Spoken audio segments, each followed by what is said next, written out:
Hello everyone, myself Professor Hardik Prajapati. I warmly welcome to you from Sri Shusha College of Commerce, Management and Computer Education. There is the managed by Jain Citizens Education Society. In this video, we are starts about the entrepreneurship development and ethics. BBA SAM 4. So let us start our video lecture. Now let us talk about the moral issue in a business. First is that a workers and employees rights and responsibilities rights.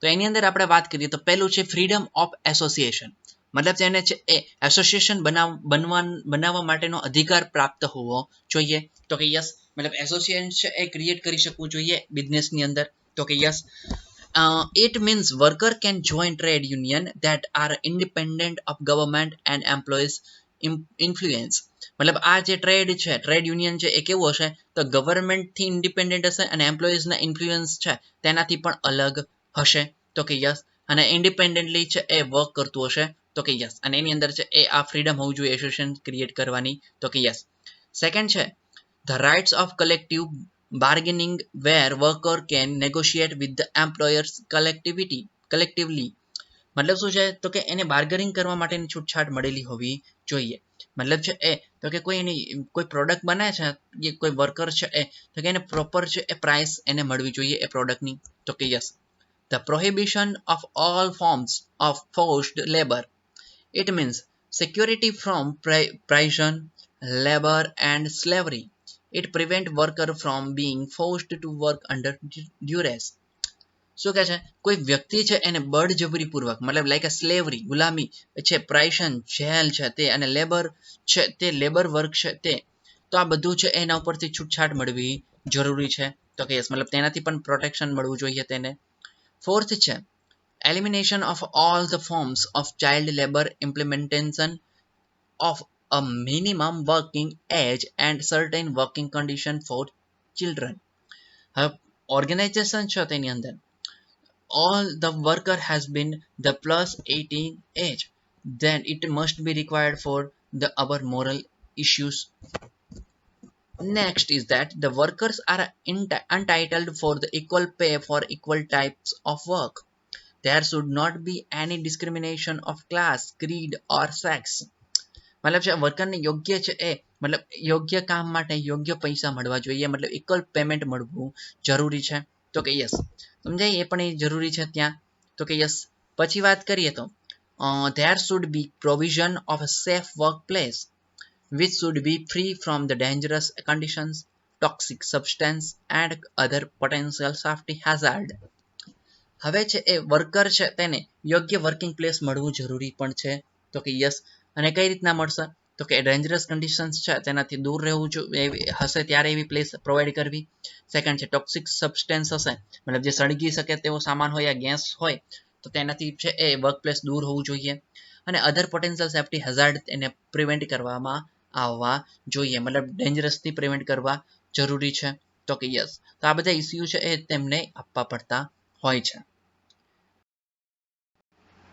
Next વાત કરીએ આપણે number B profit maximisation versus social responsibility હવે એવું જરૂરી નથી કે profit મેક્સિમાઇઝેશન છે એ આપણે પ્રોફિટ મેક્સિમમ કરતા જઈને સોશિયલ રિસ્પોન્સિબિલિટી ભૂલી જઈએ તો when we say the terms business we first things that comes to mind in the profit or profitability આપણને ખબર છે બિઝનેસની વાત કરીએ એટલે આપણને સૌથી પહેલા પ્રોફિટ યાદ આવે છે naturally when an entrepreneur starts business enterprise he is or she aims to earn a maximum profit.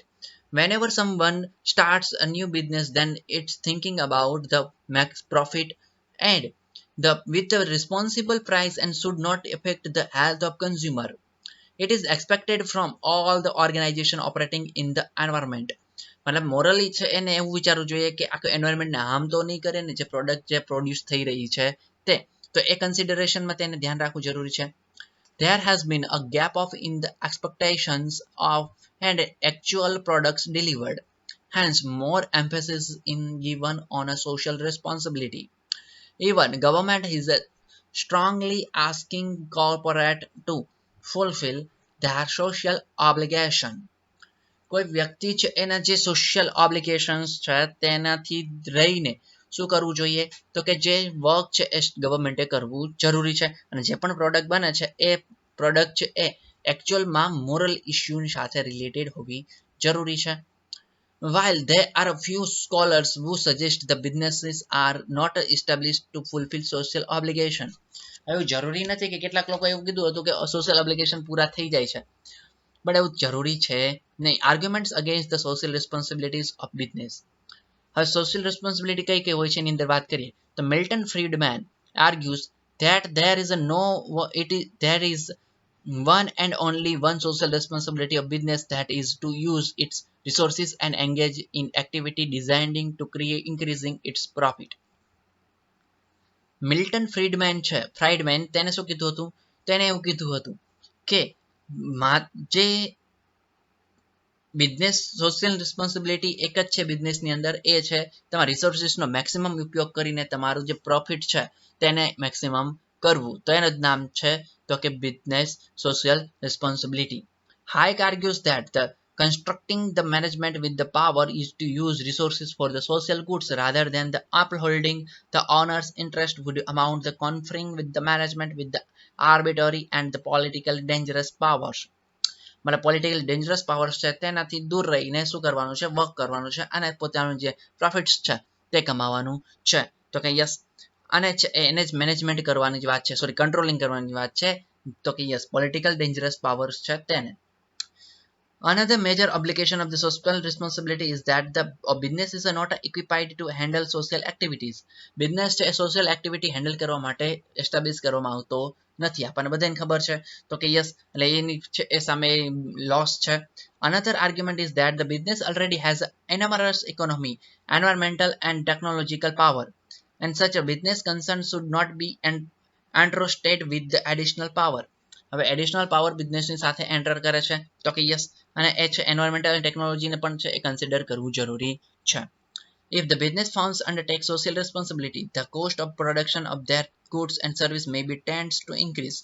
મતલબ જો સોશિયલ રેસ્પોન્સિબિલિટી એડ કરવામાં આવે બિઝનેસની અંદર તો જે પ્રોડક્ટ છે તેની પ્રાઇસ છે એ બહુ ઘણી વધી જાય છે. This would make the firm's products less competitive in the international market. તો ઇન્ટરનેશનલ માર્કેટમાં એટલું બધું વધારે આગળ વધી શકતી નથી. એની અંદર છે એ આપણે વાત કરીએ નેક્સ્ટ તો કે આગળ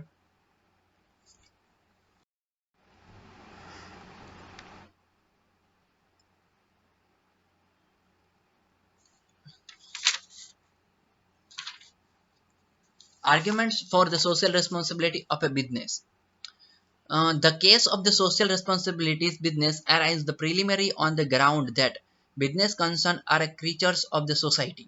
આપણને ખબર છે બિઝનેસ કન્સર્ન્સ છે ને એક પ્રકારનો શું છે સોસાયટીની અંદર જે કીડો છે તો કે યસ, એટલે કે છે એ એક પ્રકારનો નેગેટિવ ઇમ્પેક્ટ છે એ પોતાની છોડે છે.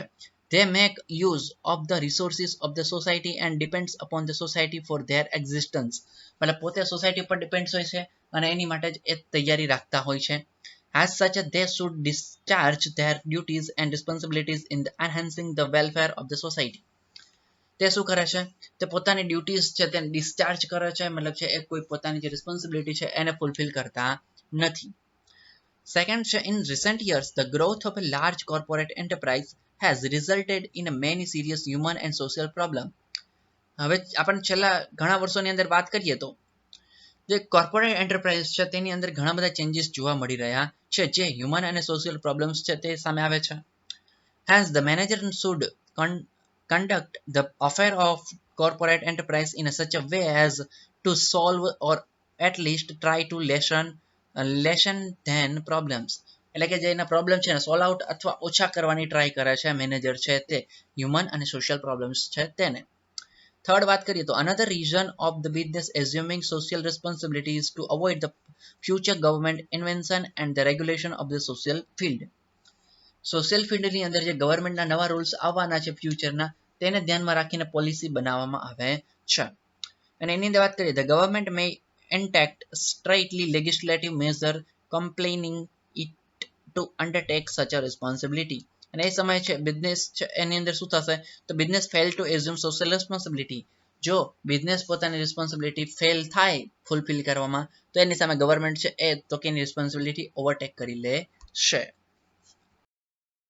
નેક્સ્ટ વાત કરીએ તો number 4 is that the business is an integral part of society. એક પાર્ટ છે એનો છે. It makes use the resources of the society and accomplish its objective. અને પોતાના જે ઓબ્જેક્ટિવ્સ છે તેને ફૂલફિલ કરવા માટે તૈયાર રહે છે. અને એ છે એની અંદર વાત કરીએ hence the business as a note to protect the interest of those who it serves but also of society at a large as a custodian of the society's resource. એટલે કે જે એના રિસોર્સિસ છે તેને શું કરવામાં આવે છે મેક્સિમમ યુઝ કરીને વર્ક કરવામાં આવે છે. The number 5th is that the doctrine of the trustship is pronounced by the Mahatma Gandhi and Andrew Carnegie emphasizes that fact that જે ટ્રસ્ટશીપનો જે સિદ્ધાંત આપ્યો હતો એ મુજબ ગાંધીજી આપ્યો હતો આ અને Andrew કાર્નિગરે a business must be held in trust legally and morally for the benefit of the people who business wants to serve. Business એને જ કહેવાશે જે મોરલી અને એથિકલી જે વર્ક કરે છે લોકોની માટે છે એ સેવા માટે કામ કરતું હોવું જોઈએ બિઝનેસ તો કે yes. Number 6 is that David Keith argues that business has the resource and let business try. Business છે એ રિસોર્સ છે અને ચલો એને જ આપણે હવે ટ્રાય કરીએ. તો એવી રીતના છે એ આપણને એક્સપ્લેમેન્ટરી અહીંયા કરવામાં આવેલી છે બિઝનેસ આર્ગ્યુમેન્ટ્સ છે તેને. ઓકે તો આપણો આ ટોપિક છે ઓવરઓલ સિલેબસ છે અહીંયા પૂરો થાય છે તો કે યસ અને એથિક્સના જે પ્રોબ્લેમ્સ છે તેને આપણે અહીંયા સોલ્વ આઉટ કરેલા છે.